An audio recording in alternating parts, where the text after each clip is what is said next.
first topic for this week stems from a story that was on ESPN.com on Thursday. It's actually an excerpt from a book by a buddy of mine, Seth Wickersham. He does a great job with these things called American Kings. It's on the quarterback position and its place in American culture. Should be a fantastic read. Again, he does a great job with all of these things.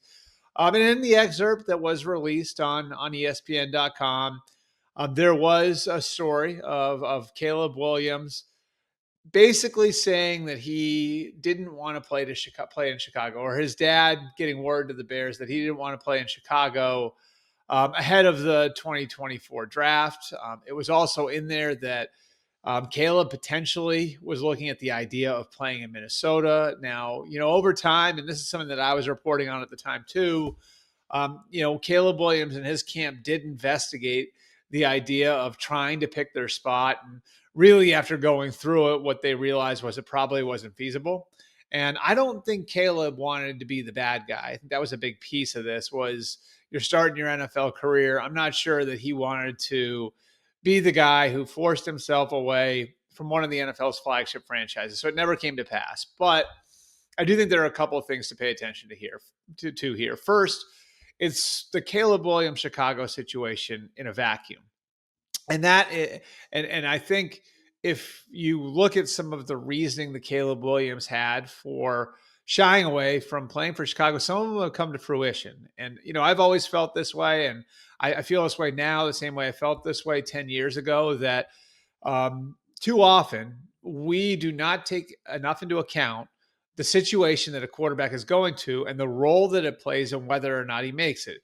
Too often we look at it and a quarterback's either a success story or a bust. The reality is, I think more often than not, you can tie whether or not a talented young quarterback drafted high in the first round makes it to where he is going.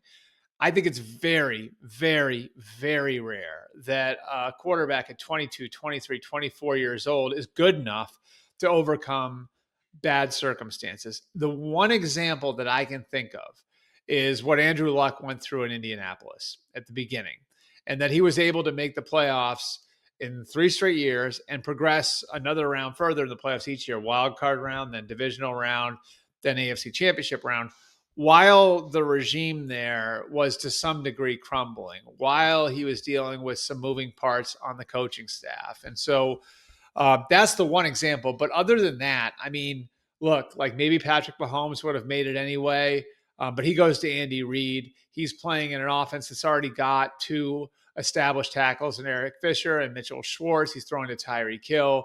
Josh Allen goes to a Buffalo team that made the playoffs the year before. Lamar Jackson goes to a team in Baltimore that was excellent. I mean, maybe you could say a little bit of this applies with Joe Burrow. But even with him, he had T. Higgins, and he walked into a situation where he had an offensive head coach in 2020, and he got Jamar Chase in year 2.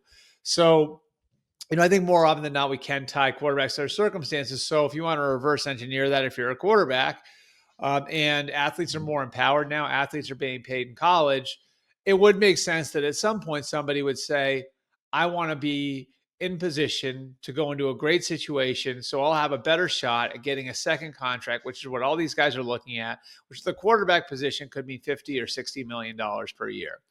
So I think we're going to see more of this, not less of it, going forward, with athletes being empowered the way that they are. I'd also say, like, that in this situation in a vacuum, Caleb was right.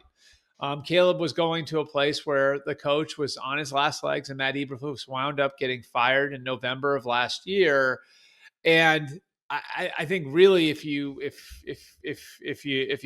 look at this situation for what it was at the time, any of us in November, December, January of 2023 and 2024 could have said that Matt Eberflus was going to need to win big in that next year to do it, to survive. And he was bringing in a new offensive coordinator in Shane Waldron, and that was a concern. And Shane Waldron was fired in midseason too. So a lot of the things that Caleb Williams went through in Chicago was stuff that he was concerned about before he even got there. So, now, Caleb Williams is going to have Ben Johnson. The situation around him has gotten markedly better with the offensive line being reworked with Jonah Jackson and Joe Thuney and Drew Dahlman coming in. They're adding Colson Loveland to the offense. And again, like having the offensive minded head coach should help too. So from a big picture perspective, I do think we're going to see more of this, not less of it, from athletes coming into the NFL over the next 10 to 20 years as athletes start to think with more of a business mindset. We saw how Marvin Harrison had handled his pre-draft process last year. I think this is along those same lines. And from a smaller picture standpoint, I do think for Caleb Williams in Chicago now, he's probably in a situation that maybe he would have looked on more favorably ahead of the 2024 draft if that situation had been in place back then.